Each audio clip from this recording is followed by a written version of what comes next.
পার্টিগুলো আসছে, আপনারা যে বলছিলেন যে যেই যায় লঙ্কায় সেই হয় রাবণ, ভাই ওখানে বসে বলছিলেন ক্ষিপ্ত হয়ে, যেই যায় লঙ্কায় সেই হয় রাবণ।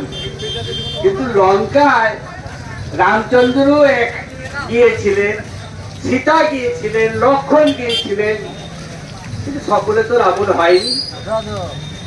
সীতাকে যখন হরণ করে নিয়ে যাওয়া হলো, ওই রাবণ ভিখারির ছদ্মবেশ ধারণ করে ওই সীতাকে হরণ করে নিয়ে গিয়েছিল।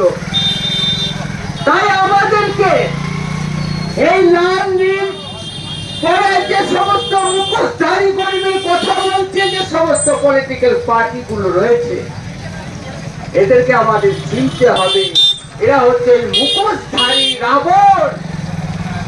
ওই মুখোশ ভিখারির ছদ্মবেশ ধরে এসেছে, পরে দেখা যাচ্ছে রাক্ষস রাবণ।